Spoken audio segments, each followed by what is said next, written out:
Welcome to the Best of MBS podcast, a collection of the best interviews hosted by Michael Bungay Stanier, best-selling author of The Coaching Habit and How to Begin. Today's interview is from the We Will Get Through This podcast. Here's your host, MBS.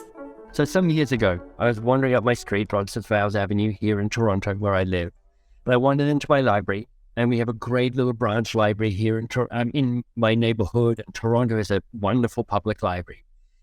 And one of the reasons I go into the library is so I can wander the shelves and I can let serendipity happen. So that's where a book waves at you and goes, hey, notice me.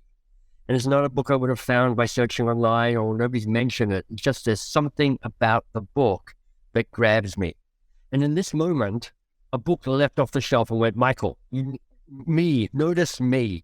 And this book was called The Chairs Are Where the People Go. And as a facilitator and somebody who cares about group dynamics, I'm like, well, that's interesting. What is this about? So I took it home and I read it, and it was a terrific book.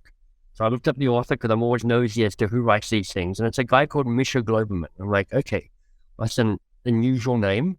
I wonder who this person is. Turns out Misha is not only Toronto-based, he is neighborhood-based. He lives around the corner from me. So we got in touch, we started hanging out, we have coffees, we have teas, we go for walks together.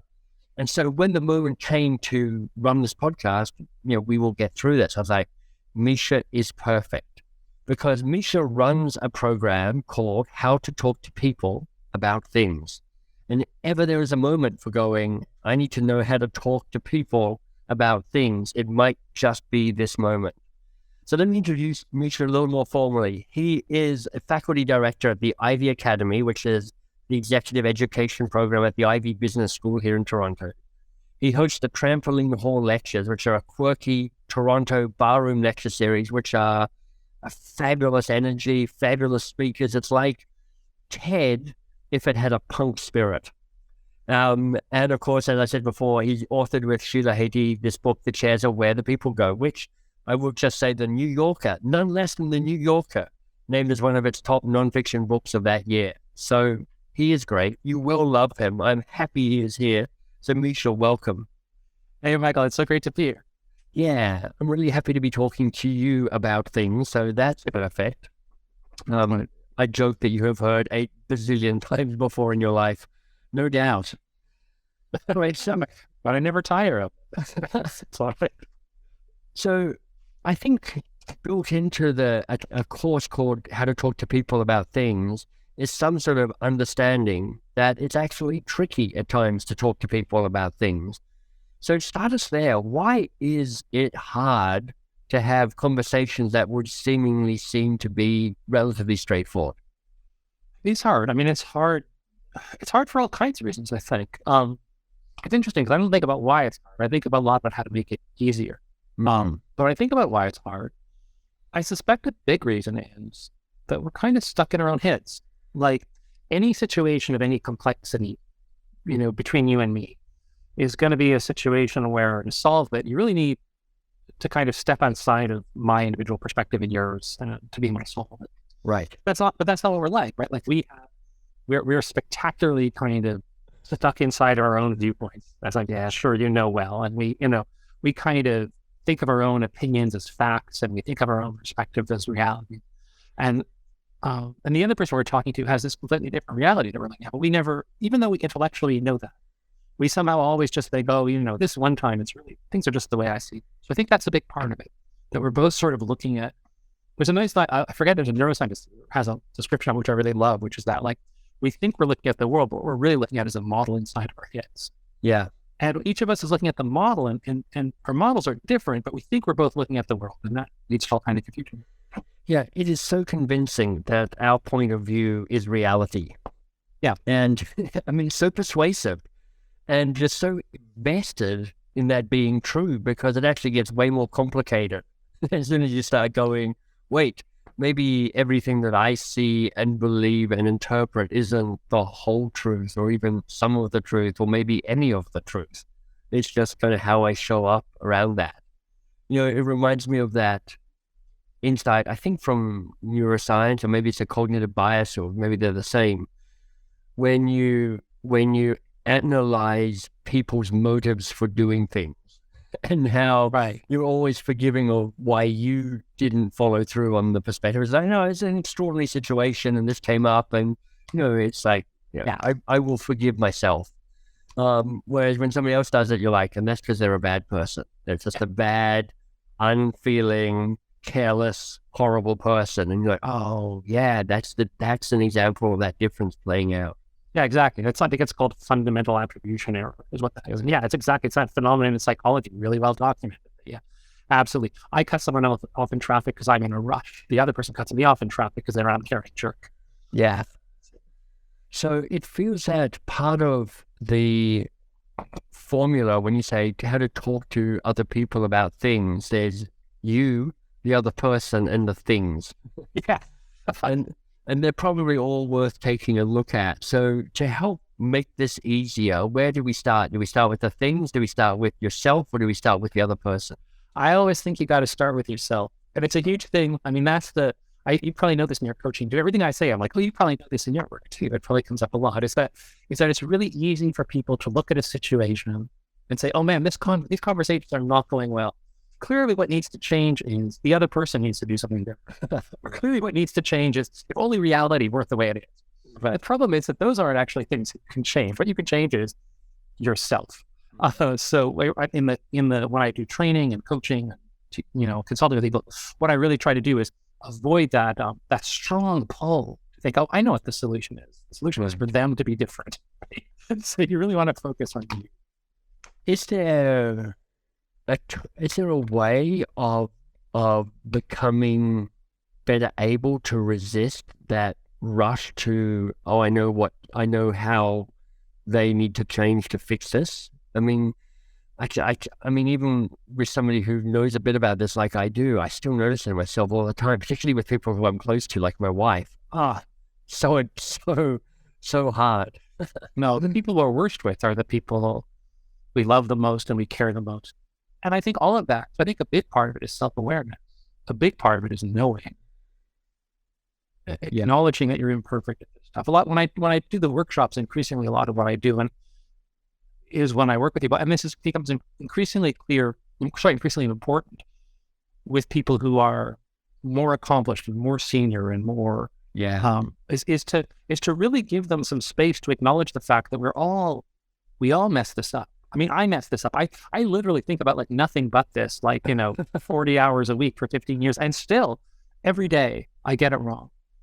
And I think actually knowing that is a tremendously important first step. So part of it is not, I think the big mistake is thinking that you're gonna get it right all the time. So knowing what the mistakes are that you're gonna make is, I think, is at least a step towards being able to avoid them. So this may not be a question that works, but I'm just wondering if there are maybe one or two rookie mistakes or rookie patterns of behavior that you notice in yourself that you're like, here are two things to look out for because they're almost certainly going to occur. Okay, so I mean, I'll give you a couple that are sort of mental and a couple that are sort of behavioral. Is that cool? Yeah, that's great. So the mental mistakes are, basically the mental mistake that we make, it almost always boils down to the same mental mistake. The mental mistake that we make is we think, I know what's going on here. I know the whole story and I know what the solution is. Right. That mental mistake, and the flip side is, that other person is wrong and I'm right. And, they don't need to solve the problem. I can solve it myself. All of that picture. When you say to people, is that how you want to be? Everyone understands, like, of course, I shouldn't be like that. Right. But then you ask people about an individual situation that's stressful for them. They almost always describe it in those terms. Mm-hmm. So to avoid that mental mistake, to say, you know what, this situation is so important to me that I care so much about, it's such a big deal for me. There are going to be parts of it that I don't know. There's parts of that situation that the other person knows about that I need to find out about. That if you can get out of that mental mistake, the mental mistake of thinking that you know the whole story and that your solution is going to be the best solution. Right. If you can get out of that mental mistake, that's huge. So there's that mental mistake. Then there's behavioral things you can do to help you get out of that. Well, before you go there, I'm just going to sit with this for a moment to go, whatever's happening, I don't really know what's going on. And just going, it's both remarkably empowering whilst also somehow being humbling at the same time. Yeah. Around that, you've got this freedom to go, you have permission just not to know what the hell is going on. No, absolutely. And part of it too is that if you can get into that mode, one of the things that I have people watch for when I help people, when I coach people or teach people this in their class, is actually pay attention when you're in a situation to how you feel in your body. Right. So like one thing that I notice in myself is that like when I get into that mental state of like, I'm in charge here, I know everything mental state, my body feels tense, my muscles are tense, my jaw is clenched. I feel myself exercising exertion, even if I'm not physically doing anything. Right. But if I'm able to say, okay, you know what, this situation is hard, but we don't know where it's going to go. We're going to solve it together. I have to remain curious, I have to remain open. My whole body feels different. And I don't feel like I'm like lifting a heavy rock up a hill. Yeah. So part of it is, you're right, it can be, it's hard to get there, but paradoxically, if you can do it, it's also easier. And one of the things that I've worked with myself and sometimes try and teach other people as well is to go, here's a useful insight for you. Your body leads your brain. Yeah. So if you start noticing the different physical state between I'm tense because I feel I should or I have to know it all, and I'm more open and relaxed because I'm just accepting that I at best know a part of what's going on here. And then you go, so get your body into whatever that physical state is of the latter piece, and your body will then tell your brain, oh, you're in the place of kind of relaxed openness and curiosity. So that's perfect. Yeah. And have that physical state lead the mental state that you're hoping to be in. Yeah, absolutely. For sure. So I'm getting the mental model. I'm seeing that whole piece around. You have permission, because it's the truth. You don't really know what's going on. So you're allowed to be curious about it, and you're allowed to let go the responsibility and the anxiety of feeling that you do know exactly what's needed and what's going on. Yeah. Where do I go from here? Well, there's a few things. I mean, there's so much, but I guess I'm thinking, I guess what I'm inclined to do is then move from the sort of mental part to the behavioral part and figure out like what are some like kind of actionable tips or whatever. Mm-hmm. And I guess, and there's a couple of things. One is just to prepare. And preparing, one of the things I do a lot in the teaching I do is really think about how to prepare.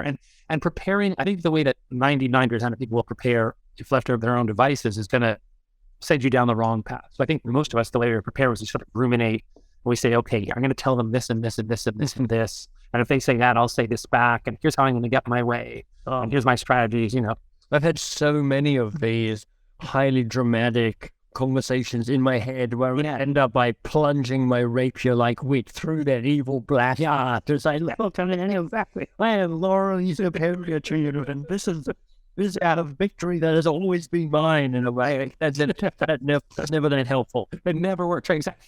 And it's again, that's that picture, like that fantasy where you're going to win. I'd be like, all right, that's not how it's. And so one of the things we do a lot to prepare is to think about to before you go in, think about things like what don't I know? Yeah. What are some things that I might want to find out from them? And that's a huge one.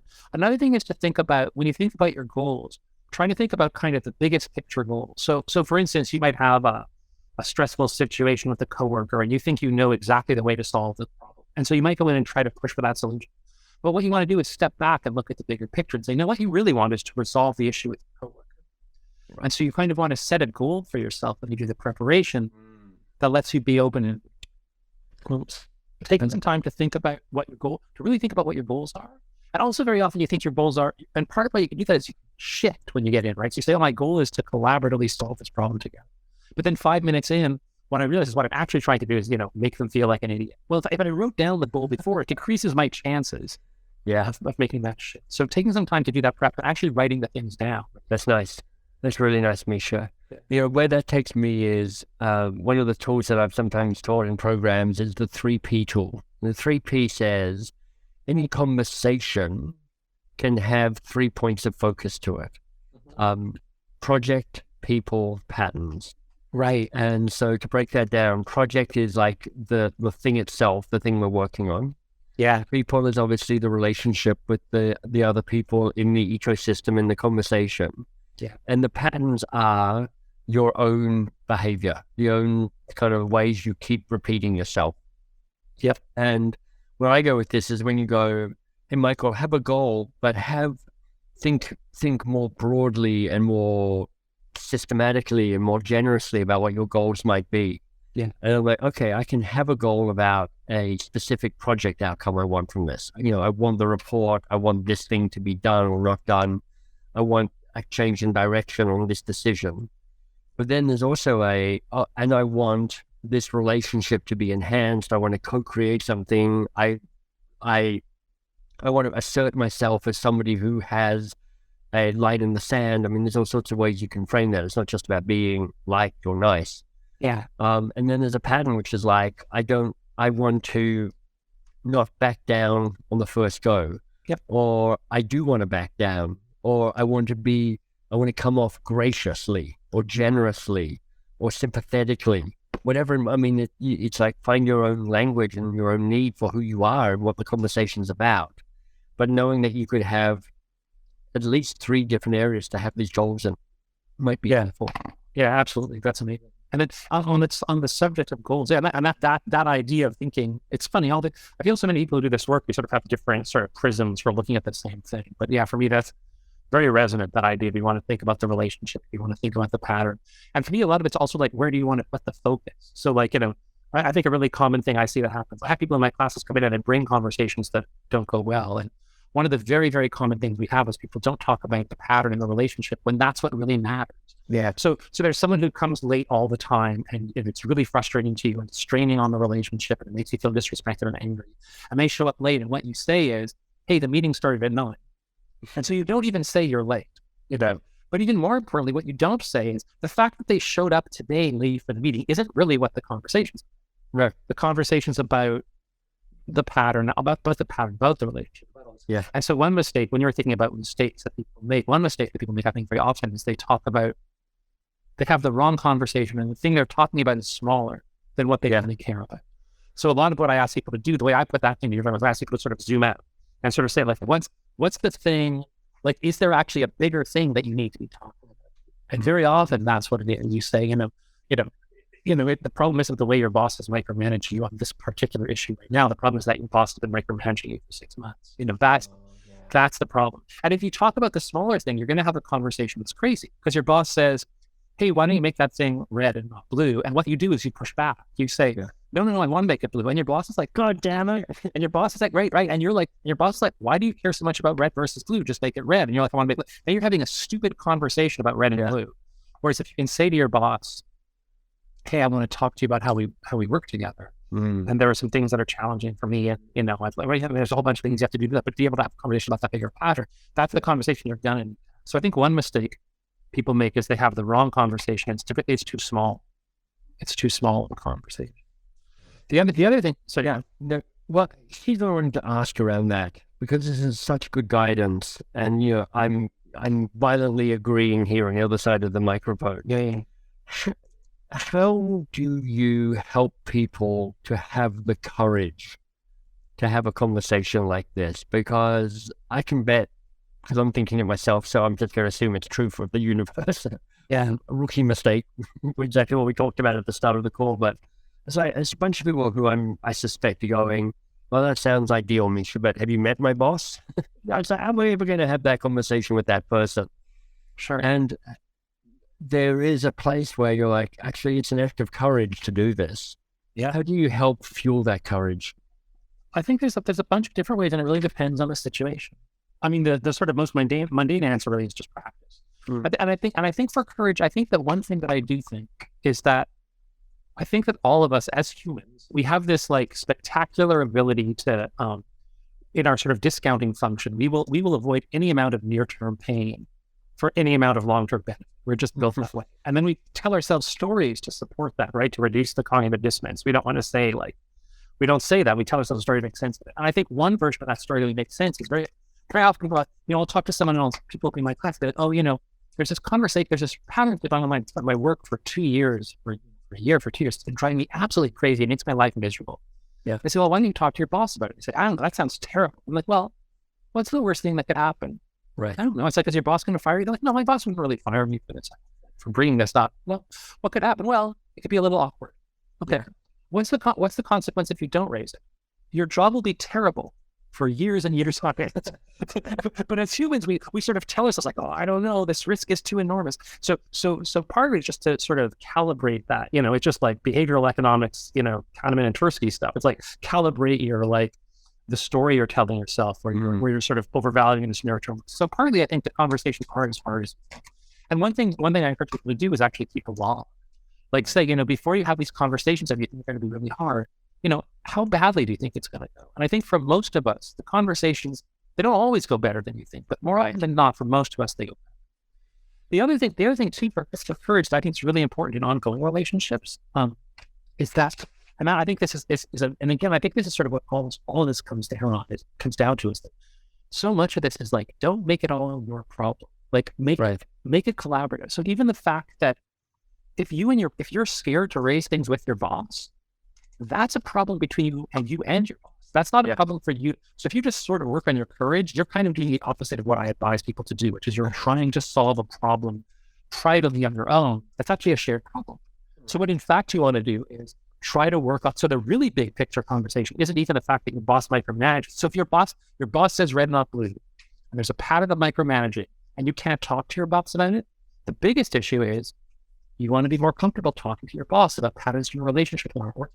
Right. Now, one thing I want to say is that people are like, oh, my boss is a monster. My boss is a monster.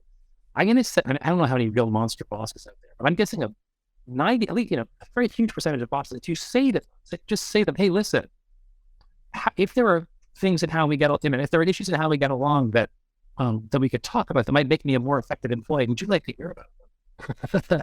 Very few bosses are going to say no to that question. Right? Very few bosses will be like, no, I don't want you to raise problems with you that are going to make you a better employee. Now, in practice, some might not be good at it, whatever, but no one's going to say no. Just so if you literally ask them a question and they say yes, now you have their permission. Yeah. And then you go to them 2 weeks later, say, hey, remember a couple weeks ago when you said you wanted me to let you know if there was a problem? Well, there's no one to talk to. Yeah. And if you feel nervous about it, you can make that part of the conversation too. You don't have to solve that to yourself. You can say, hey, listen, one thing I want you to know, I'd like to be able to raise issues with you. And I want you to know, sometimes I feel nervous about it. Right. And again, I think most bosses would say, no, I want to make you feel more comfortable. Even bosses who are kind of jerks, not all of them, but a lot of them. So getting their permission to talk, I think puts it less. And there's just something that it's taken me forever to learn, but I'm getting there, is the more you do it, the less weird it is. Yeah. And so just to recognize the first time you disrupt a pattern of not talking about it and you go, could we talk about it? Yep. The boss is like, okay, what podcast did you go on? Wait, did you go on that Misha Glouberman? Of course, that's terrible. So the first time it happens, it's weird. And it's, there's a moment there to go, I think just giving permission for it not to work that well the first time. And just go, it might not work that well the first time. Okay. And that doesn't mean it's not the right thing to do. It just means that you've created a little bit of a shock to the system. Yep. The system, the boss, and you're all going, what just happened here? Oh. Yeah. But if you go, the first time is the ice breaking time, and the second time it's a little easier. And I'll just say this: one of the patterns that I've introduced with Shannon, who's the CEO at Box of Crayons now, in an attempt to unweird the difficult conversation, is at the end of every meeting that we have, we kind of formally ask the question, what needs to be said that hasn't been said? That's amazing. And it's most of the time it's nothing because we're right. And so far, she's awesome and I haven't screwed up too badly. So but it keeps giving us permission to bring in the stuff that's a little delicate and it's a little unformed and I'm not quite sure how to say it. And the more we've done it, the less frightening that question has been to ask you of each other. Yeah, that's amazing. That's great. Misha, it's been wonderful. Thank you. I know we barely touched on all about how to talk to people about things. For the people who are like, I need to find this book, I need to find out more about Misha, where would you direct them? Probably the best place to find me is on my website. If you Google Misha Glouberman, and you can probably spell it just about anyway, and Google will autocorrect it and figure it out. Don't even try to spell it right. But you can Google Misha Glouberman, or you can probably Google how to talk to people about things. If you put it in quotes, it might find me. But I'm around. I've got a website. I have an email list. I offer classes. I've mostly offered them locally in Toronto, but I suspect that very soon we might start offering them online. So yeah, you can take courses online with me too. I also do all sorts of work, not just teaching individual courses, but working with organizations, helping students get better at this sort of stuff. Indeed. Misha, you're awesome. Thank you. This has been what a great pleasure to be on your show, Michael. I'm really excited about it. We hope you enjoyed this Best of MBS interview. Want more great content? Head to mbs.works. There you'll find MBS's new podcast, 2 Pages. You can learn about his best-selling books, and you can join the newsletter. That's mbs.works.